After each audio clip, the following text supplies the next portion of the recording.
क्या आपके साथ कभी ऐसा हुआ है कि आपने घंटों पढ़ाई की, लेकिन परीक्षा के समय सब कुछ भूल गए? या कोई नई चीज़ सीखने की कोशिश की, पर दिमाग में कुछ बैठा ही नहीं? अगर हाँ, तो आप अकेले नहीं हैं।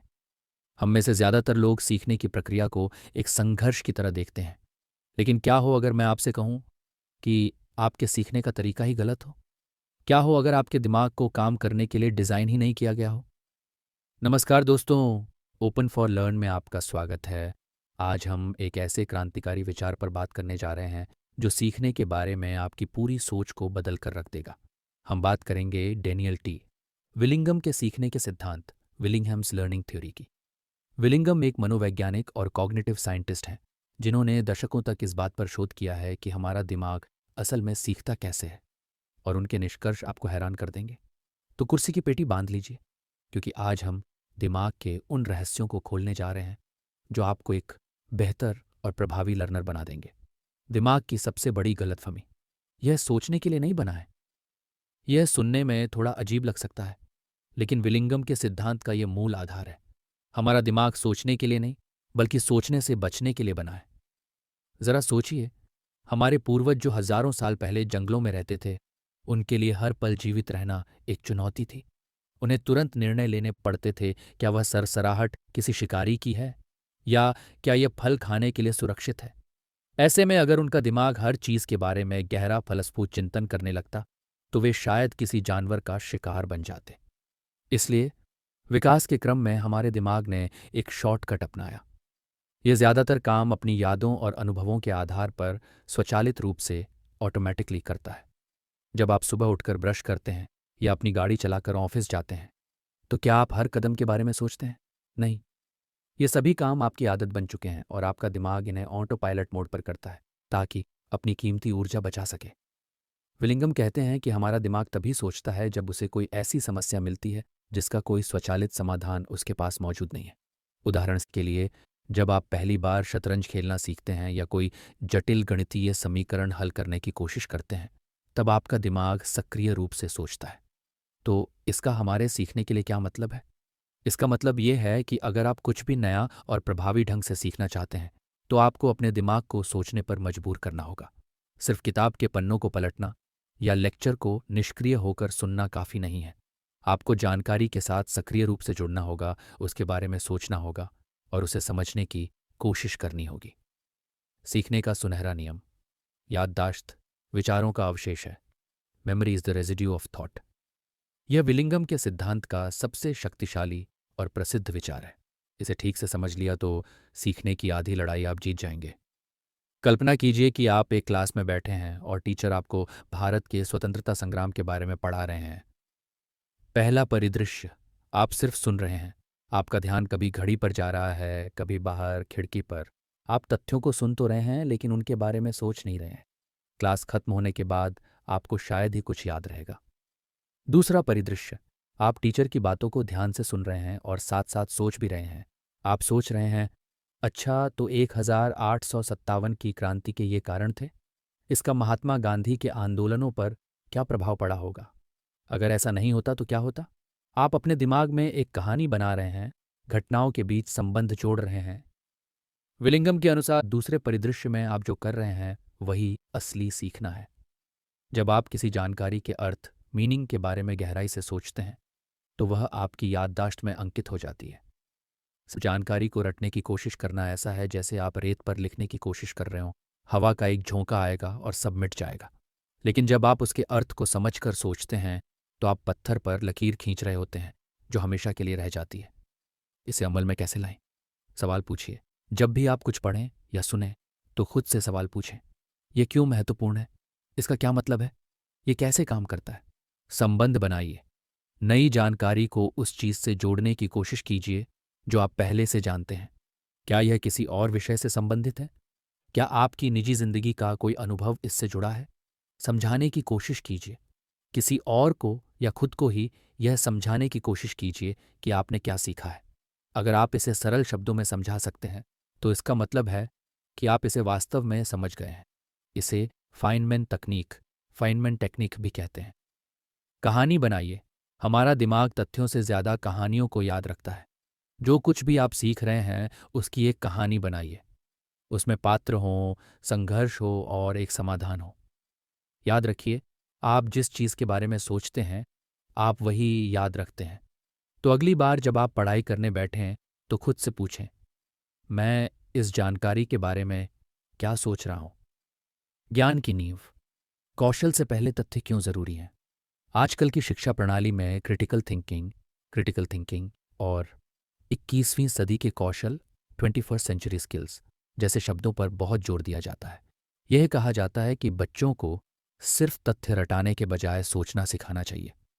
विलिंगम इस बात से सहमत हैं कि सोचना महत्वपूर्ण है, लेकिन उनका तर्क है कि आप बिना तथ्यों के सोच ही नहीं सकते।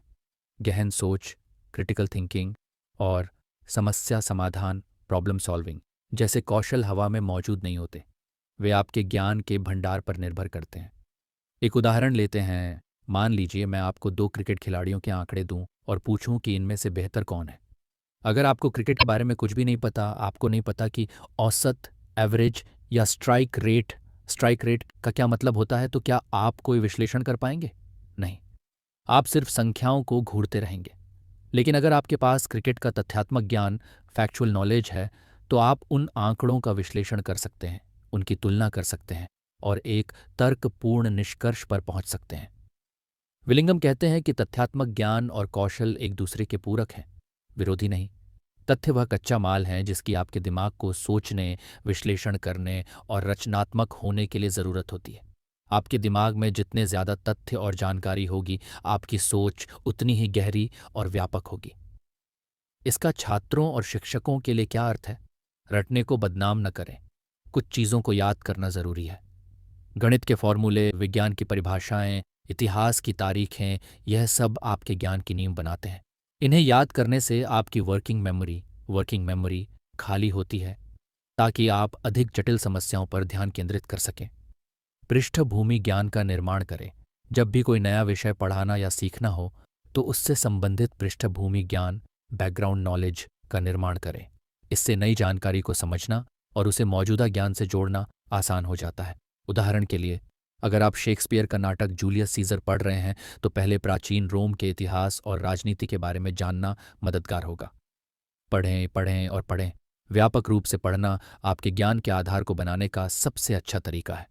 ये आपको विभिन्न विषयों, विचारों और शब्दावली से परिचित कराता है, जो आपकी सोचने की क्षमता को बढ़ाता है। ज्ञान के बिना कौशल वैसा ही है जैसे बिना नींव के इमारत। ये कभी भी ऊंची और मजबूत नहीं बन सकती। अभ्यास, अभ्यास और केवल अभ्यास महारत का एकमात्र रास्ता। हम अक्सर सोचते हैं कि महान खिलाड़ी, संगीतकार या वैज्ञानिक जन्म से ही प्रतिभाशाली होते हैं। हम उनकी सफलता को देखते हैं, लेकिन उसके पीछे छिपे हजारों घंटों के अभ्यास को नहीं देखते। विलिंगम इस प्राकृतिक प्रतिभा के मिथक को तोड़ते हैं। उनका कहना है कि किसी भी क्षेत्र में विशेषज्ञता या महारत, मास्टरी हासिल करने के लिए जानबूझकर किया गया अभ्यास, डिलिबरेट प्रैक्टिस, सबसे महत्वपूर्ण कारक है। लेकिन हर तरह का अभ्यास एक जैसा नहीं होता। घंटों तक बिना सोचे समझे एक ही चीज को दोहराना प्रभावी नहीं है। जानबूझकर किया गया अभ्यास का अर्थ है एक विशिष्ट लक्ष्य पर ध्यान केंद्रित करना। अपने अभ्यास का एक स्पष्ट लक्ष्य निर्धारित करें। मुझे बेहतर बनना है, एक अस्पष्ट लक्ष्य है। मुझे आज फोरहैंड टेनिस शॉट के टॉप स्पिन में सुधार करना है, एक विशिष्ट लक्ष्य है। अपनी क्षमता से थोड़ा आगे बढ़ना। आपको अपने कंफर्ट जोन से बाहर निकलना होगा। ऐसी चीज़ों का अभ्यास करें जो आपके लिए चुनौतीपूर्ण है, लेकिन असंभव नहीं है। तुरंत फीडबैक प्राप्त करना। आपको यह पता होना चाहिए कि आप क्या सही कर रहे हैं और क्या गलत। यह फीडबैक किसी कोच, शिक्षक से आ सकता है, या आप खुद अपने प्रदर्शन का विश्लेषण कर सकते हैं। दोहराना और सुधार करना। फीडबैक के आधार पर अपने प्रदर्शन में सुधार करें और फिर से अभ्यास करें। यह चक्र लगातार चलता रहता है। जब आप इस तरह से अभ्यास करते हैं, तो आप अपने दिमाग में न्यूरल पाथवेज को मजबूत कर रहे होते हैं। धीरे धीरे जो कौशल पहले बहुत अधिक मानसिक प्रयास की मांग करता था, वह स्वचालित, ऑटोमेटिक हो जाता है। एक विशेषज्ञ पियानो वादक को यह सोचना नहीं पड़ता कि कौन सी उंगली किस कुंजी पर रखनी है। उसकी उंगलियां अपने आप चलती हैं। ऐसा इसलिए है क्योंकि हजारों घंटों के जानबूझकर किए गए अभ्यास ने उस कौशल को उसके दिमाग में गहराई से अंकित कर दिया है। इसका मतलब यह नहीं है कि प्रतिभा जैसी कोई चीज नहीं होती। कुछ लोगों में कुछ क्षेत्रों के लिए स्वाभाविक झुकाव हो सकता है, लेकिन विलिंगम का तर्क है कि कड़ी मेहनत और सही तरीके से किया गया अभ्यास प्रतिभा की कमी को पूरा कर सकता है। सफलता का नुस्खा 1% प्रेरणा और 99% पसीना नहीं है, बल्कि यह सही तरह की मेहनत और रणनीति का मिश्रण है। शिक्षकों और छात्रों के लिए विलिंगम के सिद्धांत का व्यावहारिक उपयोग। तो अब जब हम विलिंगम के मुख्य सिद्धांतों को समझ चुके हैं, तो सवाल यह है कि हम इन्हें अपनी पढ़ाई और सिखाने के तरीके में कैसे लागू कर सकते हैं। छात्रों के लिए रणनीतियाँ। पढ़ाई को निष्क्रिय से सक्रिय बनाएं। सिर्फ हाइलाइटर से किताबों को रंगना बंद करें। हर पैराग्राफ के बाद रुकें और खुद से पूछें कि इसका मुख्य बिंदु क्या था। अपने शब्दों में नोट्स बनाएं। माइंड मैप्स और फ्लैश कार्ड्स का उपयोग करें। अपने ज्ञान की परीक्षा लें। पढ़ाई के बाद किताब बंद कर दें और याद करने की कोशिश करें कि आपने क्या पढ़ा। इसे रिट्रीवल प्रैक्टिस कहते हैं और यह याददाश्त को मजबूत करने का सबसे प्रभावी तरीकों में से एक है। पुराने प्रश्न पत्र हल करें या खुद से प्रश्न बनाकर उनके उत्तर दें। पढ़ाई में अंतराल रखें। Space out your practice. एक ही दिन में 10 घंटे पढ़ने के बजाय 5 दिनों तक हर दिन 2 घंटे पढ़ना कहीं ज़्यादा प्रभावी है। इसे स्पेसिंग इफेक्ट कहते हैं। यह आपके दिमाग को जानकारी को भूलने और फिर से याद करने का मौका देता है, जिससे याददाश्त मजबूत होती है। विषयों को मिला जुलाकर पढ़ें। इंटरलीविंग। एक ही समय में एक ही विषय के बहुत सारे सवाल हल करने के बजाय विभिन्न विषयों या टॉपिक के सवालों को मिलाकर हल करें। जैसे गणित में सिर्फ त्रिकोणमिति के सवाल करने के बजाय कुछ सवाल त्रिकोणमिति, कुछ बीजगणित और कुछ ज्यामिति के करें। यह आपके दिमाग को विभिन्न प्रकार की समस्याओं को पहचानने और उनके लिए सही रणनीति चुनने में प्रशिक्षित करता है। पर्याप्त नींद लें। जब आप सोते हैं तो आपका दिमाग दिन भर सीखी गई जानकारी को समेकित कंसोलिडेट करता है। नींद की कमी सीखने की प्रक्रिया को गंभीर रूप से बाधित कर सकती है। शिक्षकों की रणनीतियाँ। कक्षा की शुरुआत एक आकर्षक सवाल से करें। छात्रों की जिज्ञासा को जगाएं। उन्हें एक ऐसी समस्या या पहेली दें जिसे हल करने के लिए उन्हें सोचना पड़े। कहानियों का प्रयोग करें। जटिल और नीरस विषयों को एक कहानी के रूप में प्रस्तुत करें। इतिहास, विज्ञान, यहाँ तक कि गणित भी कहानियों के माध्यम से पढ़ाया जा सकता है। ज्ञान के संगठन पर ध्यान दें। छात्रों को यह समझने में मदद करें कि जानकारी के विभिन्न टुकड़े एक साथ कैसे फिट होते हैं। कॉन्सेप्ट मैप्स और टाइमलाइन जैसे विजुअल एड्स का उपयोग करें। पृष्ठभूमि ज्ञान को सक्रिय करें। नया पाठ शुरू करने से पहले छात्रों से पूछें कि वे उस विषय के बारे में पहले से क्या जानते हैं। यह नई जानकारी के लिए एक आधार तैयार करता है। नियमित रूप से कम दांव वाली क्विज लें। बार बार क्विज लेने से छात्रों को रिट्रीवल प्रैक्टिस करने का मौका मिलता है और आपको यह समझने में मदद मिलती है कि वे कहाँ संघर्ष कर रहे हैं। काम के उदाहरण, वर्कड एग्जाम्पल्स प्रदान करें। किसी समस्या को हल करने के चरणों को स्पष्ट रूप से दिखाएं। फिर छात्रों को धीरे धीरे स्वतंत्र रूप से अभ्यास करने के लिए प्रेरित करें। तो दोस्तों, यह था डेनियल विलिंगम का सीखने का सिद्धांत। इसका सार बहुत सरल है। हमारा दिमाग सोचने से बचने की कोशिश करता है, लेकिन सीखना तभी होता है जब हम उसे सोचने पर मजबूर करते हैं। याददाश्त हमारे विचारों का ही परिणाम है और किसी भी कौशल में महारत हासिल करने के लिए तथ्यों की मजबूत नींव और जानबूझकर किया गया अभ्यास जरूरी है। यह सिद्धांत हमें बताता है कि होशियार होना कोई जन्मजात गुण नहीं है जिसे बदला नहीं जा सकता। यह रणनीतियों और आदतों का एक समूह है जिसे कोई भी सीख सकता है और अपना सकता है। अगली बार जब आप कुछ सीखने बैठें तो सिर्फ जानकारी को अपने दिमाग में डालने की कोशिश न करें। उसके साथ जुड़ें, उससे सवाल पूछें, उसके अर्थ के बारे में सोचें। मुझे उम्मीद है कि इस वीडियो ने आपको सीखने की प्रक्रिया को एक नए नज़रिए से देखने में मदद की होगी। अगर आप इन रणनीतियों को अपनी ज़िंदगी में अपनाते हैं तो मैं गारंटी देता हूं कि आप एक ज़्यादा आत्मविश्वासी और प्रभावी लर्नर बनेंगे। आपको विलिंगम का कौन सा सिद्धांत सबसे ज़्यादा उपयोगी लगा, नीचे कमेंट्स में हमें बताएं। और अगर आप चाहते हैं कि हम सीखने और आत्म सुधार से जुड़े ऐसे ही और विषयों पर वीडियो बनाएं, तो हमारे चैनल ओपन फॉर लर्न को सब्सक्राइब करना न भूलें और उस बेल आइकन को भी दबा दें ताकि आप हमारा कोई भी वीडियो मिस न करें। सीखने का यह सफ़र हम मिलकर तय करेंगे। धन्यवाद।